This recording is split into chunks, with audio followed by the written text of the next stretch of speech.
So Vivek Ramaswamy, I want to talk to you about, because he's somebody who he was openly critical of Donald Trump on January 6th, very openly critical. But now he seems to be running as Trump's chief complimenter, the bootlicker in chief to Donald Trump. And yet reporters on the left and the right are going back and looking at his prior statements, trying to figure out who's the real Vivek. Like, does he love Trump? Does he does he think Jan 6 was deeply problematic? Or like, what's the truth? And this guy, Mehdi Hasan, who I can't stand, over on MSNBC, had a very contentious exchange with Vivek. I would submit it doesn't reflect well on our friend Vivek, but I want to know what you think. Here's what happened. You say he behaved in downright abhorrent behavior that makes him a danger to democracy. Yeah, what was it that was downright? Tell me what he did that was downright abhorrent. Let's actually be really fair to your audience. So on January 10th, 2021, thereabouts, days after that incident, I wrote an op-ed in the Wall Street Journal arguing that censorship was the real cause of what happened on January 6th. When asked in response, somebody asked me the question, are you... That's what I wrote. I'm giving you the facts of what I said. That's a hard fact. That was published in the Wall Street Journal. When pressed on, was that condoning what Trump did? My answer was no. There's a difference between a bad judgment and a crime. And we you're need to my be question. able to tell the difference in this country. What did Donald Trump do, no, I'm not avoiding in your question. view, that was downright abhorrent? Second time I think that the thing that I would have done differently if I were in his shoes not what I asked, is Vivek, I would have respect. declared re-election on That's January not what I asked, with 7th. I'll ask it a third time. That's exactly the thing I would have done. What did Trump do that was egregious, quote, downright abhorrent, and a danger to democracy? Can you just explain to our viewers? Your words.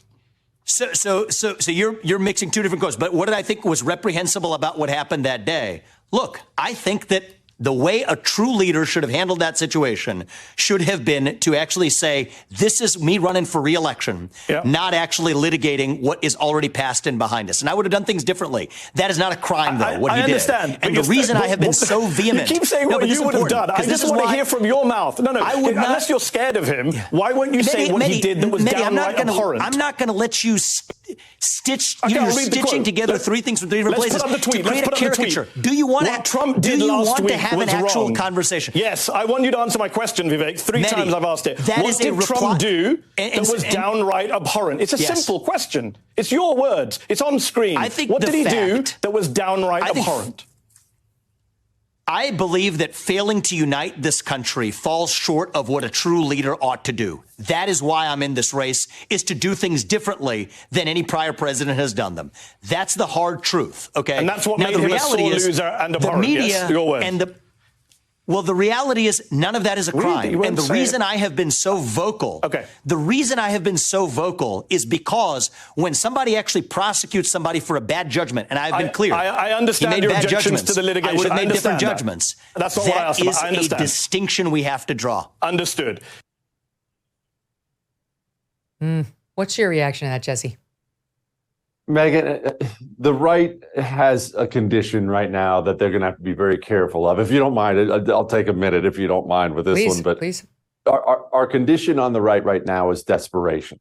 We look around. If you're somebody, just a relatively normal person, and your country just lost its mind like 15 minutes ago. You don't have any cultural institutions. You can't watch a football game or put your kid in the Boy Scouts without having to talk about transsexuals. This is not the country you grew up in, and now you're desperate.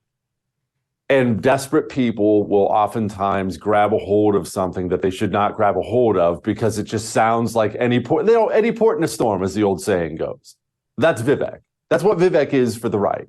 I have a theory. It's only a theory. I have nothing to back this up. I have a theory that the Trump campaign brilliantly, if they actually did this, it's a brilliant move, which I totally support, that they got him. I know he knows Jared Kushner. Vivek and Jared are friends. I think they talked him into the race. So he'll get into the race and take a bunch of the far right-wing votes away from DeSantis. That's why Vivek will attack every candidate and does in the race all the time, but he can't stop giving Donald Trump foot rubs every single day. Anybody paying attention can see Vivek is there on behalf of Donald Trump, whether that was designed and planned or whether he just did it because he wants to be VP or something like that. That's why he's in the race.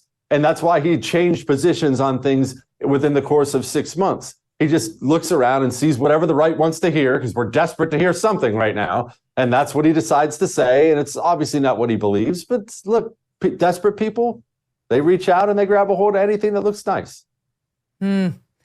I'll say, I mentioned this to my audience. I have conflicting feelings on Vivek because I love his anti-woke stuff, but this, his behavior as a candidate has been less than stellar, to be charitable. And one of the things that's jumping out at me is it's annoying. He is sort of the smartest one in the class who's always correcting everybody else.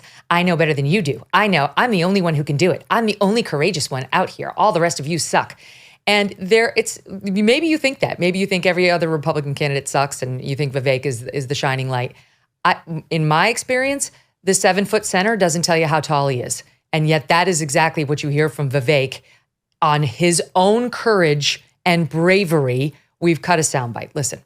I'm the only person on the stage who isn't bought and paid for, so I can say this. The climate change agenda is a hoax. I am the only person bringing clear strategic vision to our foreign policy. Pardon Donald Trump. I'm the only candidate on the stage who had the courage to actually say it. In the conversation I'm having with you guys, being far more honest than any politician that I know in the last 10 years in this country. We have to offer an affirmative vision of our own. I think I was the only candidate in this race that's been doing that so far. How do you navigate DeSantis versus Trump?